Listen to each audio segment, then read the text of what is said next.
நமஸ்காரம். இன்னைக்கு நான் வெண்டைக்காய் கறி பண்ண போறேன். அதுக்கு அடுப்பை பற்ற வச்சு இல்பச்சட்டி போட்டிருக்கேன். எண்ணெய் ஊற்ற போறேன். வெண்டைக்காய் வந்து ஒரு 400 கிராம் வாங்கியிருக்கேன். அதை வந்து நல்லா அலம்பிட்டு பொடியாக நறுக்கியிருக்கேன். இப்போ இல்பச்சட்டியில் எண்ணெய் ஊற்றிருக்கேன். கடுகு போட போறேன்.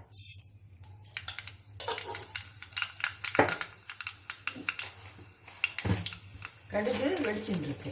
இப்போ உளுத்தம்பருப்பு போட போறேன்.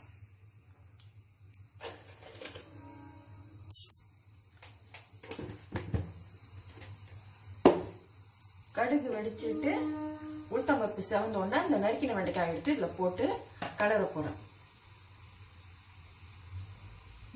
வெண்டைக்காவை இல்பச்சட்டியில் போட போறேன்.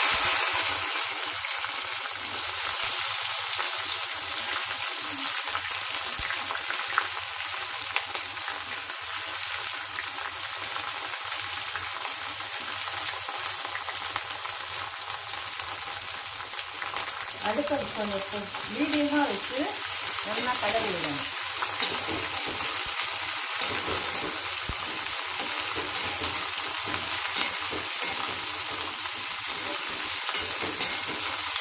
உப்பு இப்போ போடக்கூடாது. கொஞ்சம் வதங்கினோன்னு உப்பு போடணும். உப்பச்சட்டியில் காயை போட்ட உடனே அடுப்பை சின்னதாக வச்சுட்டு ஒரு 5 நிமிஷம் அப்படியே இருக்கணும். உப்பெல்லாம் போடக்கூடாது, உப்பு வரப்பெல்லாம் போடக்கூடாது. 5 நிமிஷம் அப்படியே இருக்கணும். நடுப்புற 2 நிமிஷத்துக்கு ஒரு வாட்டி கலரி விடணும். அடி பிடிக்காமல் இருக்கிறதுக்கு. நல்லா அதில் இருக்கிற தண்ணிலாம் வற்றின பிறகு உப்பு வரப்பு போடணும். காய் போட்டு 5 நிமிஷம் ஆயிடுச்சு. இப்போ உப்பு போட போகிறேன்.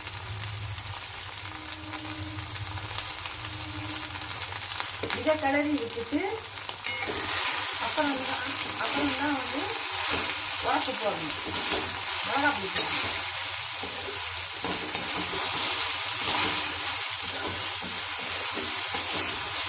உப்பு போட்டு 2 நிமிஷம் ஆயிடுச்சு. இப்போ மஞ்சப்பொடி மிளகாப்பொடி 2ம் போட போகிறேன்.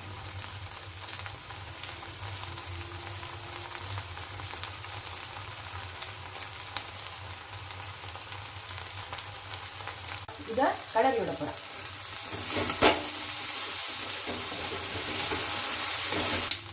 மிளகாப்பொடி மஞ்சப்பொடி போட்டேன் இல்லையா, போட்டுட்டு கலரி விட்டுட்டு இப்போ அடுப்பில் இருக்குது.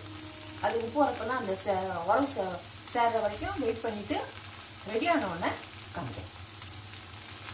2 நிமிஷம் கழித்து அடுப்பை ஆஃப் பண்ணிடலாம். சூப்பரான வெண்டைக்காய் கறி ரெடி. சாப்பிட்டு பார்த்துட்டு எப்படி இருக்குன்னு சொல்லுங்க.